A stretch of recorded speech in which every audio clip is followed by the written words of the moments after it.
Hello Study Mates, kembali lagi bersama Let's Study Career. Nah, pada kali ini kita akan belajar mengenai supporting ideas dalam subtext Organization of Ideas. Nah, ini merupakan materi yang mendasar dan menarik nih untuk dipelajari. Oke, sebelum dimulai tidak lupa juga kita akan memberikan big thanks karena bahan pembelajaran ini dibiayai oleh donatur Let's Study.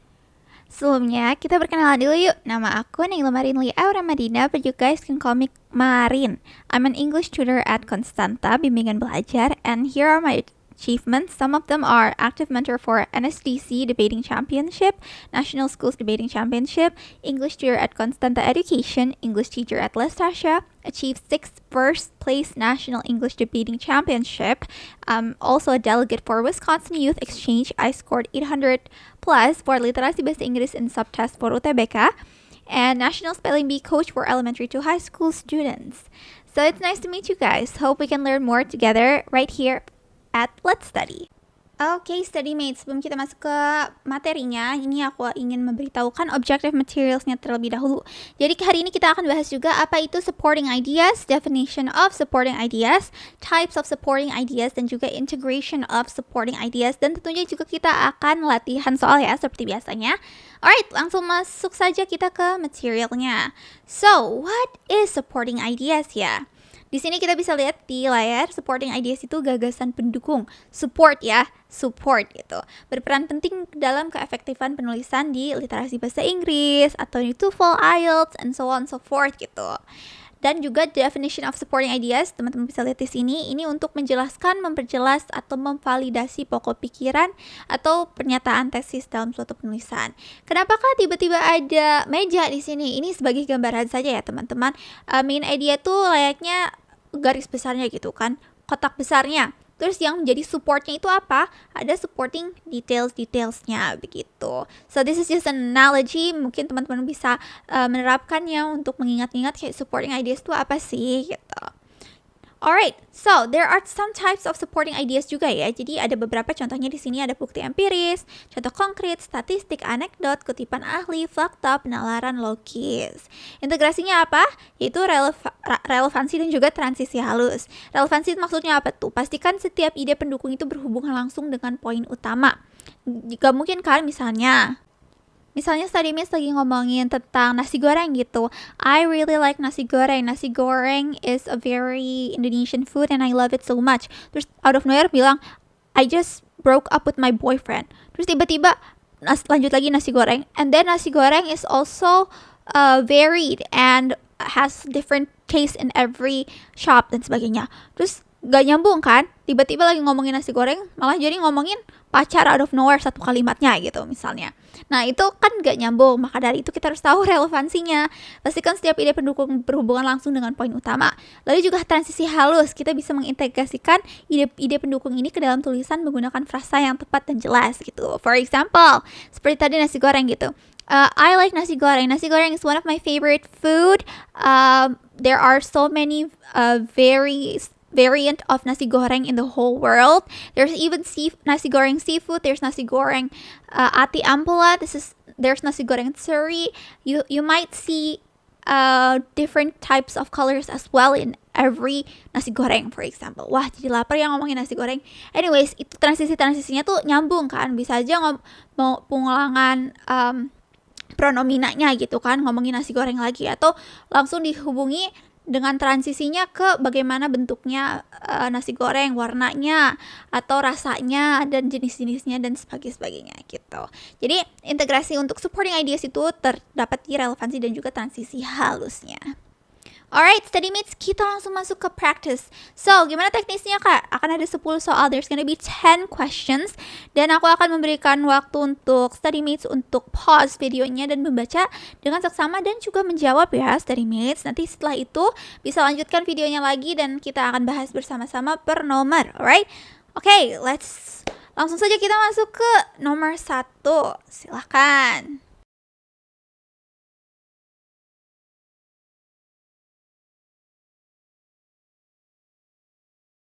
Alright, nomor 1, susah nggak? Ini I can see that the vocabulary is very high ya, maksudnya cukup tinggi gitu kosakatanya. Oke, kita lihat jawabannya adalah C. For number one is C, the ILO's warning of 40% low-skill job obsolescence in developing economies. Alright. Jadi ini pertanyaannya itu menanyakan tentang dampak negatif AI otomisasi gitu ya. Di sini kenapa jawabannya C? Di opsi C ini memberikan bukti langsung tentang resiko AI. Laporan ILO menyebutkan 40% pekerjaan rendah keterampilan di negara berkembang itu bisa hilang. Nah, ini menunjukkan masalah nyata pengangguran dan ketimpangan sosial. Ini kan yang ditanyakan adalah what evidence supports the potential negative. Kita bisa mengidentifikasikan masalahnya apa yang ingin kita support adalah potential negative socio-economic impact of AI automation gitu. Kenapa yang lain bukan jawabannya? Karena opsi lainnya kurang relevan ya. Hanya C yang membuktikan AI bisa merugikan pekerja rendah keterampilan. Nah, untuk soal-soal seperti ini dengan kosakata yang aduh kak bingung banget deh, aku nggak ngerti ini ngomongin apa gitu. Yang harus diidentifikasikan adalah pertanyaannya saja. Kita lihat mana variabelnya yang kira-kira menjadi hal yang ditanyakannya itu. Mungkin oh ini belibet banget ya kata-katanya banyak banget ya yang aku nggak ngerti. Nggak apa-apa. Coba kita menemukan variabel subjeknya yang ingin ditanyakan, yang ingin disupport. Nah, ini kan adalah potential negative socio-economic impact of AI automation. So, we can see from here yang membuktikan AI automation itu adalah C, the ILO's warning of 40% low-skill jobs obsolescence in developing economies. Begitu. Alright, lanjut ke nomor 2.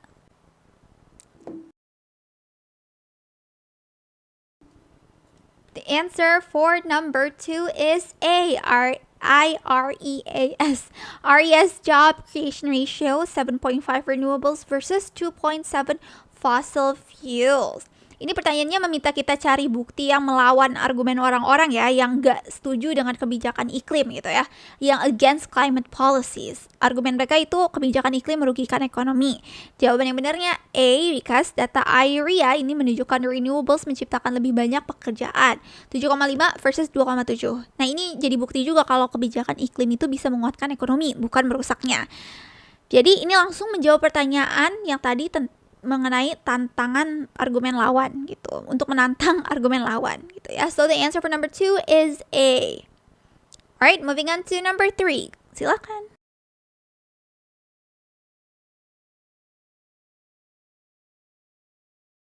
For number 3 is C, Swiss economist projection of the 30% VAT increase. Alright. Nah, kita sedang mencari bukti bahwa UBI atau UBI, uang gratis untuk semua itu ya, artinya sulit dilakukan secara keuangan. Jawaban yang benarnya it is C, proyeksi kenaikan pajak 30% di Swiss. Pertanyaannya ini ingin tahu kan kenapa UBI itu sulit dari sisi uang, fiscal feasibility. Ini sangat ekonomi ya, istilah-istilahnya sangat spesifik.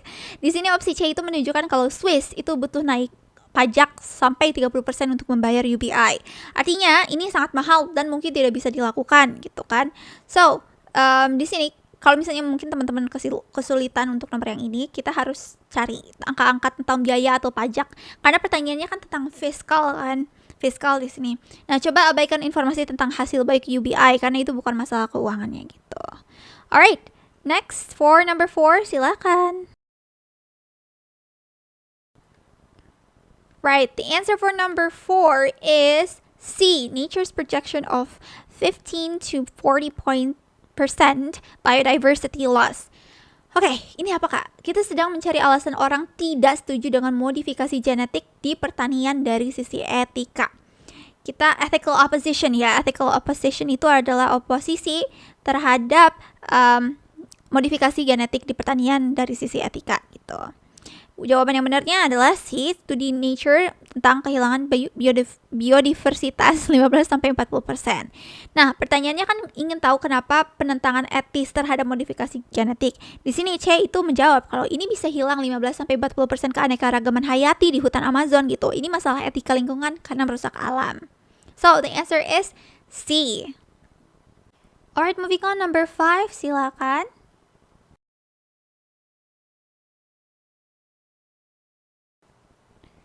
Jawaban nomor 5 adalah C. 80% of clinics lacking VR infrastructure. Kita sedang mencari bukti yang mengurangi rasa terlalu optimis tentang terapi VR ya. Ini VR neurotherapy bahasnya ya. Tadi ini pertanyaannya pengen tahu ini yang apa sih yang membatasi kehebatan terapi VR gitu. Di sini C menjelaskan kalau sebanyak 80% klinik tidak punya alat VR. Artinya hanya sedikit dong orang yang bisa dapat terapi ini.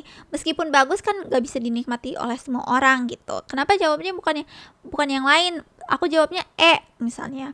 Iya, mungkin bikin ini ya bingung-bingung study mates ya. Tapi ini memang masalah nanti. Kita belum tahu efek jangka panjangnya apa. Jadi pertanyaan lebih condong ke masalah sekarang gitu. Meskipun yang ditanyakan adalah what evidence qualifies the initial optimism about VR neurotherapy gitu. Jadi lebih spesifik di dalam C. That's why the answer is C karena masalahnya sekarang banyak yang tidak bisa pakai. Alright, moving on to number 6.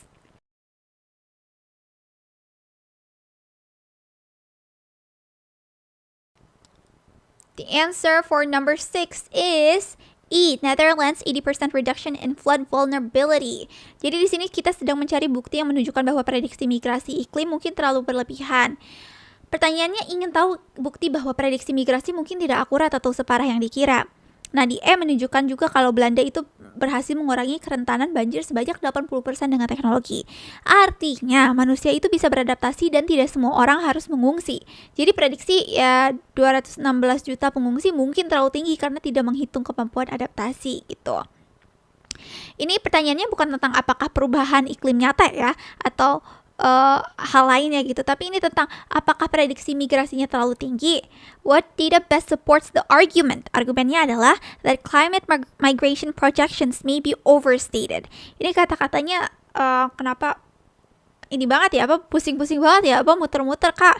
Ya, karena ini mereka menggunakan kosakata yang lebih tinggi gitu, dan memang jarang didengar oleh kita dan lebih spesifik. Ini bakal sering banget terjadi di dalam English yang khususnya terfokuskan kepada career gitu, karena they use business English, they don't use normal English seperti yang kita pelajari di SD, SMP dan kurikulum sekolah lainnya gitu. Jadi di sini ini membahas tentang apakah prediksi migrasinya terlalu tinggi gitu. Jadi ngomongin climate migration projection may be overstated itu maksudnya apa? Apakah prediksi migrasinya terlalu tinggi? Jawabannya adalah E. Yang nge-support data tersebut. Netherlands 80% reduction in flood vulnerability. Gitu. Alright, next number 7. Silakan.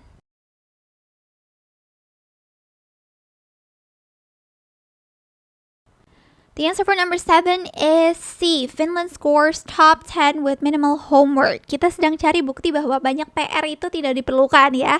Kayaknya ini terkenal banget ya Finland dengan sistem pendidikannya. I would love to go to Finland as well. So, the data that challenges the need for heavy homework gitu. Finlandia itu ranking top 10 dengan PR cuma 30 menit aja, guys. Jadi pertanyaan ingin tahu kalau bukti bahwa PR itu banyak tidak perlu ya. Di sini opsi C itu menunjukkan Finlandia muridnya ranking top 10 dunia. Padahal PR-nya cuma 30 menit, yang sedikit banget gitu kan. Dibandingkan kita, oh my god, it could be 2 hours, it could be 3 gitu. Akhirnya artinya PR ini banyak, nggak harus juga untuk jadi pintar kan. Soalnya ini udah jadi top 10 aja si Finland itu. Jadi jawabannya adalah C. Finland scores top 10 with minimal homework karena ini data yang mendukung challenges for the need for heavy homework gitu. Alright, number 8 silakan.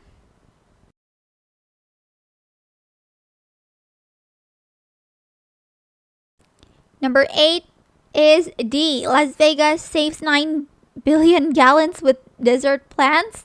Wow. So, jadi di sini kita bisa tahu what example demonstrates successful urban water conservation. Jadi, kita sedang mencari contoh keberhasilan kota dalam menghemat air ya. Jawabannya Las Vegas ini hemat 9 miliar ya. B itu billion tuh miliar ya di dalam bahasa Inggris study mates. Jadi pertanyaannya minta contoh kota yang sukses hemat air itu apa? Opsinya itu ya Las Vegas. Kenapa A bukan? Karena A, masalah keran bocor itu bukan program kota. Terus tentang pertanian di Israel itu bukan kota. B, itu C, Masalah industri fashion juga bukan kesuksesan. Juga tentang rumah tangga di Arizona bukan program kota. Yang ditanyakannya adalah urban water conservation gitu. Urban itu perkotaan ya, urban living misalnya, kehidupan perkotaan. Alright, next for number 9.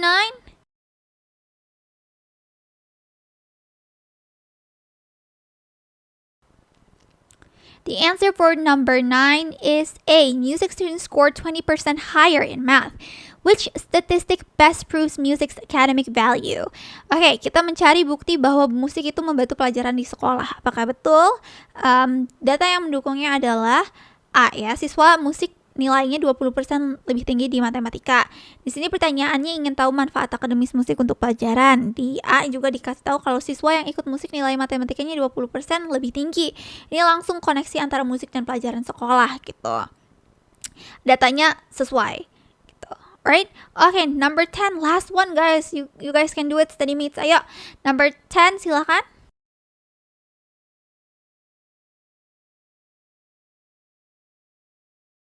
Right, the answer for number 10 is D. Detroit's gardens provide 30% of fresh food.